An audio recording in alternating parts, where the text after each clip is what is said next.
Yerushalmi Babakama Perek Revia la Chavav. Shor Shem Itrakech Bakotel Venafal ala Adam.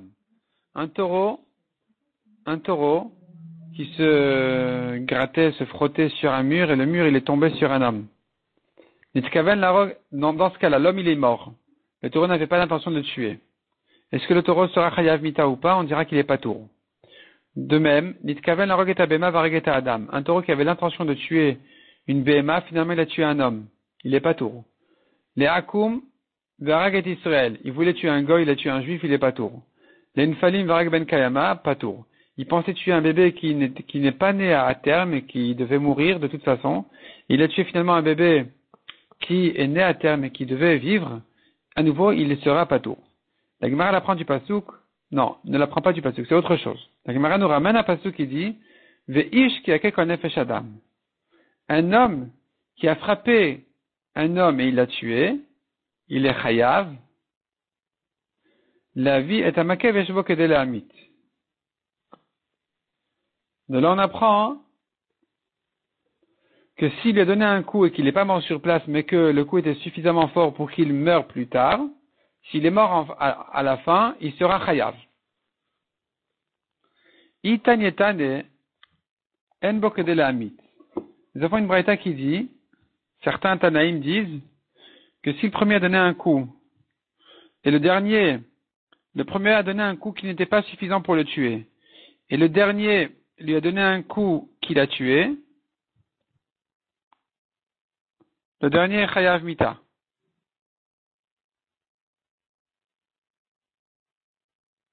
Et le premier est patour.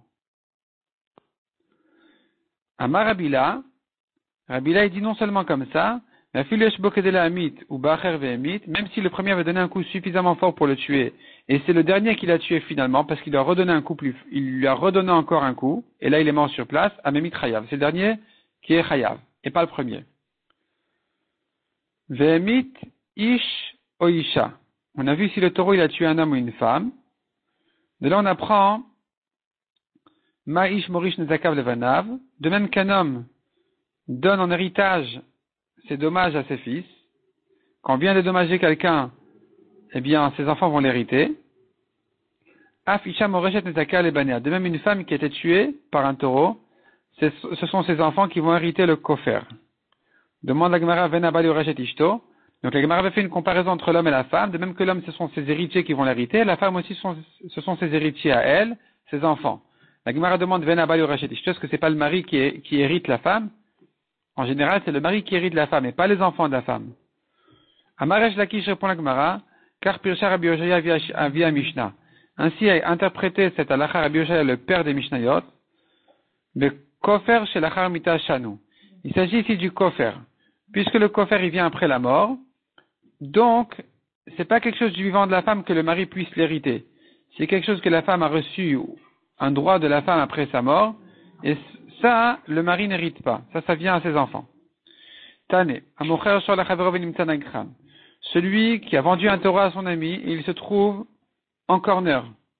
Rav Amar mekartaoutu. Rav il dit, ça mekartaout. Il peut annuler la vente. Ou Shmuel Amar, Shmuel dit non, Yachilu memarled leshrita mechartiv lecha. Il pourra lui dire, je te l'ai vendu pour la shrita. Et alors s'il est dangereux encore, non, tu vas lui faire la shrita et tu le manges. Minadal pidion nafsho. La Torah dit si le Torah tue un homme, il payera le rachat de son âme, le kofer. Le rachat de l'âme de qui? Qu'est-ce qu'il doit payer? Le prix de qui? Itanyetane nefesh mazik, itanyetane nefesh nizak. C'est une maroquette entre les Tanaïm. Est-ce qu'il doit payer le prix du mazik ou le prix du nizak? Le propriétaire du taureau va donner son prix à lui-même, ou bien il doit donner le prix du mort. Mandamar nefesh nizak, il faut dire ici mazik. Il faut corriger par mazik. Donc celui qui dit qu'il s'agit du prix du mazik, on se posera la question suivante. Yikau Arishon, Akayat Mita. Le premier taureau, il a encore né, il a donné un coup qui devrait le tuer. Uva Sheni Vebilbelo. Et un deuxième taureau est venu et il a tué, ça y est, il a donné un deuxième coup qu'il a tué sur place. Intemar. si on considère, si on tient que Yesh Nezakim Bekulo, qu'il y a lieu, dans un cas où le taureau n'est pas chayav de kofer, il y a lieu de considérer la mort comme un dommage et de dire qu'ils doivent dédommager le mort. Alors qu'est-ce qu'on dira dans ce cas-là? Puisque c'est le dernier qui doit donner le kofer, alors, Arishon Noten Nizko, le premier devra le dédommager. Le premier qui a donné le coup, qui était censé le tuer, il devra payer le nezek. Ve'asheni Noten Kofro, le deuxième, il est chayav du kofer parce que c'est lui qui l'a tué réellement. Donc c'est lui qui est chayav du kofer. Intemar en nezakin bekulo.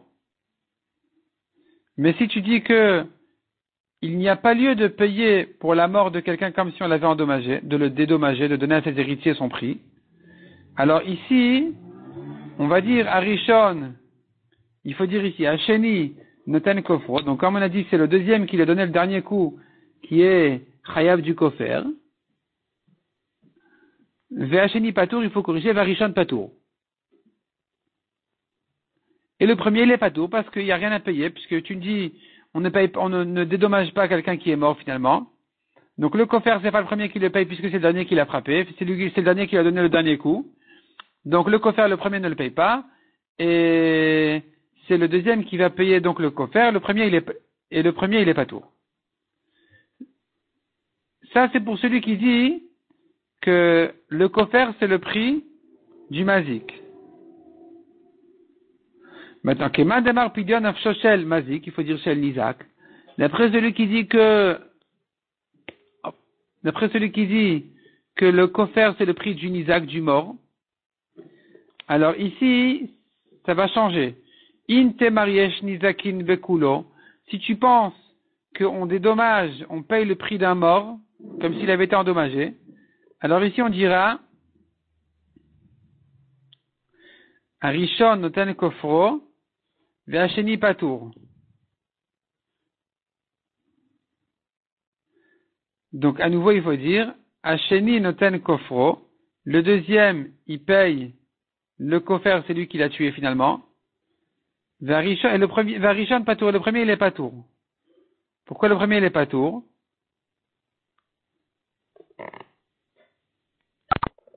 Donc il faut dire en fait ici il y a une correction à faire. Et la Gemara en fait ici est en train de calculer d'après celui qui dit que c'est de Mei Nizak, il faut payer le kofer, le prix du Nizak du mort. Or ici le deuxième c'est sûr qu'il est patour du kofer. Parce que le deuxième il est patour du kofer parce qu'il n'a plus de valeur. Une fois qu'il a déjà été frappé par le premier et qu'il allait mourir, il n'a plus de valeur. Donc on ne peut plus le faire payer du kofer. La question ne se pose que, est-ce que le premier va le dédommager? Le premier est patour du kofer parce qu'il ne l'a pas tué. Le deuxième est patour du kofer parce qu'il n'a pas de valeur. Or on est ici selon celui qui dit de Menizak. La question est-ce que le premier doit le dédommager, oui ou non? Et sur ça la Gemara nous dit, donc in te maresh nizakin mekulo, si tu dis qu'il est question de dédommager le mort, Arishon noten kofro, il faut corriger nizko, vacheni patour. Le premier il paye le nezek, il va le dédommager, le deuxième il est patour parce que comme on a dit il n'a plus de valeur, donc il n'y a plus de kofer à donner. In te mar en nezakin mekulo, shnem turin. Mais si tu dis qu'on ne dédommage pas un mort, quand il n'y a pas de kofer, il n'y a rien à payer, alors les deux ils sont patour. Le premier il est patour parce que tu es en train de me dire que en nezakin mekulo, on ne paye pas le dommage. Or kofer il n'a pas non plus à payer puisque c'est pas lui qui lui a donné le dernier coup, c'est pas lui qui l'a réellement tué. Le deuxième, il est pas tour parce qu'on est en train de dire que kofer c'est de Nizak. Or, il a plus de valeur le Nizak ici, puisqu'il avait déjà été frappé par le premier. Donc, les deux restent ptourim. Ça, c'est la correction et la version corrigée par Avraham Kanevski. Mishnah suivante à la Chazain. Shoraisha. Le taureau d'une femme. Le taureau d'une femme qui est encore né, qui a tué, il est chayav mita. Shorai tomim, le taureau d'orphelin. Shora pitropus, un taureau qui est gardé par le responsable des biens des orphelins. Shora midvar, un taureau du désert, donc efker, abandonné. Shora ekdesh. Shor ager shemet ven leorshin, un taureau du ekdesh ou un taureau d'un converti qui est mort sans héritier, donc il est à nouveau abandonné. Arelu chayavin mita, ces taureaux-là qui ont tué quelqu'un sont chayav mita. Rabbi Omer, Shora midbar, Shora ekdesh, Shor ager shemet ven leorshin. Rabbi Yehuda dit dans ces 3 derniers cas d'un taureau qui est abandonné, donc un taureau du désert, un taureau du Ekdesh qui n'a pas de propriétaire, ou du converti qui est mort sans héritier, Pturin minamita mipnei she'en len baalim. Ces taureaux-là sont pas tours de mita quand ils ont tué quelqu'un parce qu'ils n'ont pas de propriétaire. Maïtama de Rabbi Yehuda. Quelle est la raison de Rabbi Yehuda, dit la Gemara? V'uad bivala v'lo yishmerenu. La Torah dit quand il a été averti devant son propriétaire et qu'il n'a pas été gardé, etc. Donc il faut qu'il ait un propriétaire pour le rendre chayav. Or, en baalim le'elu. Ceux-là n'ont pas de propriétaire, donc on ne peut pas les rendre chayav. La Gemara demande les inyan nezakin. Qu'est-ce qu'on dira en ce qui concerne les nezakin? La Gemara ici se rapporte sur la Mishnah précédente, qui avait dit s'il avait eu l'intention de tuer une béma, il a tué un homme, de tuer un goy, il a tué un juif. On a dit il est pas tour de mita, mais est-ce qu'il doit payer le nezek, le dommage? Tani Rabbi Oshaya les inyan nezakin. Rabbi Meir Mechayev et Rabbi Udan Poter. La Gemara donc nous ramène ici, Rabbi Oshaya nous ramène une machlokat entre Rabbi Meir et Rabbi Uda. Est-ce qu'il doit dédommager dans ce cas-là, quand il n'a pas eu l'intention d'encorner celui-ci? Selon Rabbi Meir, il est chayav, selon Rabbi Uda, il est patour. De mita, c'est sûr qu'il est patour. Est-ce qu'il doit dédommager machloket? Les koferma, qu'est-ce qu'il en est pour le kofer? Est-ce qu'il paye ou il paye pas? Rabbi Pedat Beshem Rabbi Oshaya, il dit, hakol modin be kofer shu chayav. Tout le monde sera d'accord, Rabbi Meir et Rabbi Uda, que, en ce qui concerne le kofer, il est chayav de payer, même s'il n'a pas eu l'intention de tuer celui-ci. Veid Amrin, et une autre version, d'autres disent, Rabbi Ochanan Beshem Rabbi Anaïk, il dit, Keshem shecholkin benezakin, kachen cholkin be kofer. La même achloket qu'on a eu à propos des dommages, est-ce qu'il doit dédommager ou pas? La même achloket en ce qui concerne le kofer, s'il a tué, s'il doit payer le kofer ou pas. Rabbi Yirmiyah Be'ekum et Rabbi Zera, il a demandé Rabbi Yirmiyah à Rabbi Zera, donc, Hech Avdin Uvda, comment faire, c'est quoi l'alacha?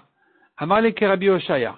Il a dit l'alacha est comme Rabbi Oshaya qui a dit que les Nyan et Zakin, Rabbi Meir Mechayev et Rabbi Dan Poter, en ce qui concerne les dommages, Machloket Rabbi Meir et Rabbi Uda s'il est chayav quand il n'a pas eu l'intention d'encorner celui-ci, allez, kofer divira kol chayav, mais pour le kofer, tout le monde est d'accord qu'il est chayav. Mishnah suivante à la chachet, Shor shu yotzel isakel, un taureau qui est chayav mita, et voici que le badin le prend pour le tuer. Vekdisho be'alav, son propriétaire il a été magdish, le taureau, il a rendu ekdesh et non mukdash. Ça sert à rien, c'est pas ekdesh. Veim shrato, s'il a fait la shrita maintenant, c'est trop tard, besaro asur, sa viande est interdite. Imad shelon igmar dino ekdisho be'alav, mais si avant le gmardin, avant que le badin ne tranche, qu'il est chayav mita, ne le condamne définitivement, son propriétaire s'est précipité à être makdish le taureau, mukdash, il devient ekdesh. Veim shrato b'taro mutar, il lui a fait la shrita, la viande sera permise. Tane. Shor yotzel isakel, un taureau qui a été condamné à mort, venimteu edav zomemin. Il se trouve maintenant que les témoins qui ont voulu le condamner, c'est des menteurs. Sans doute. Rabbi Yochanan Amar Kol HaKodem Bozacha. Rabbi Yochanan dit, si c'est comme ça, le taureau il est efker, et celui qui veut il le prend, puisque le propriétaire s'était déjà désespéré de garder son taureau, ça s'appelle qu'il a abandonné, n'importe qui peut venir le prendre. Resh Lakish Amar Zacha Atzmo, Resh Lakish Amar, pardon, Yehush Taoutu. C'est un Yehush d'erreur, il s'est désespéré, il a abandonné en erreur son taureau. Donc, il revient à son propriétaire. De même, un esclave, donc il appartient à son patron en fait, et il a été condamné à mort. Venimtseu edav zomemin, il se trouve que ces témoins sont des menteurs. Rabbi Yochanan Amar Zachatzmo.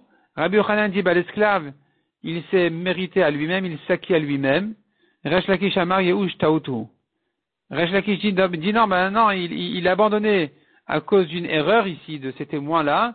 Et donc, ça s'appelle pas efker dans ce cas-là. Et donc, l'esclave, il revient à son premier propriétaire, d'après Resh Lakish.